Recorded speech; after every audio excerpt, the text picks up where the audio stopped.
कश्मीर के उड़ी में सैन्य ठिकाने पर हमले के बाद पर भारत में उग्र प्रतिक्रिया हो रही है। हालांकि विशेषज्ञों की सलाह है कि सरकार जो भी कदम उठाए सोच समझ कर उठाए। सोमवार को भारत के प्रधानमंत्री नरेंद्र मोदी ने अपने राष्ट्रीय सुरक्षा सलाहकार और सैन्य नेतृत्व की एक बैठक बुलाई ताकि तय किया जा सके कि हमले का जवाब किस तरह दिया जाए। कुछ मीडिया रिपोर्टों का कहना है कि नियंत्रण रेखा के पार आतंकवादी ट्रेनिंग शिविरों पर हमले किए जा सकते हैं, लेकिन सुरक्षा विशेषज्ञों का कहना है कि भारत के पास इतनी सैन्य क्षमता ही नहीं है कि वे कश्मीर में पाकिस्तान पर हमला कर सके। वहां हालात पहले ही हफ्तों से पुलिस और प्रदर्शनकारियों की हिंसक झड़पों से खराब हैं। नई दिल्ली में एक think tank institute of conflict management के कार्यकारी निदेशक अजय साहनी कहते हैं, ये ऐसा तो है नहीं जिस तरह अमेरिका सीरिया में इस्लामिक स्टेट के खिलाफ हवाई हमले कर रहा है। भारत जानता है कि वह पाकिस्तान के खिलाफ 15 दिन भी लड़ाई नहीं लड़ सकता। ठीक इसी तरह पाकिस्तान भी नहीं लड़ सकता है। स्थानीय मीडिया में भी कई जगह सोच समझकर फैसला लेने की बात कही जा रही है।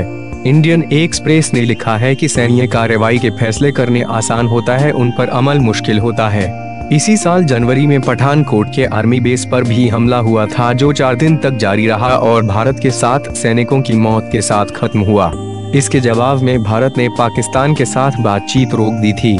पूर्व राजनयिक और भारत पाकिस्तान रिश्तों पर विशेषज्ञ केसी सिंह का कहना है, सरकार अपने ही बयानों में फंस कर रह गई है। दरअसल 2014 के आम चुनावों के दौरान मोदी ने अपने रैलियों में कई बार कहा कि अगर वे प्रधानमंत्री बने तो पाकिस्तान भारत को उकसाने की हिम्मत नहीं करेगा।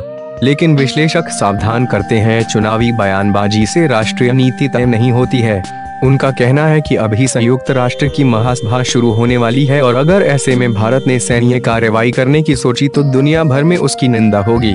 रक्षा विशेषज्ञ कोमोडोर सी उदय भास्कर ने इंडियन एक्सप्रेस में लिखा, मोदी सरकार पर कार्रवाई करने का स्पष्ट दबाव है, लेकिन इसके नफा नुकसान के बारे में भी बारीकी सोचना होगा। भारत में पाकिस्तान के खिलाफ कार्रवाई करने की भले ही कितनी भी मांगे उठे, लेकिन जानकारों की राय भारत के सामने विकल्प सीमित ही है।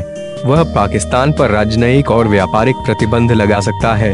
कुछ कहते हैं कि भारत को पाकिस्तान से अपने उच्चायुक्त को बुला लेना चाहिए और पाकिस्तान उच्चायुक्त को निकाल देना चाहिए, लेकिन भारत जो भी कदम उठाए उसके नतीजे के बारे में जरूर सोचना होगा।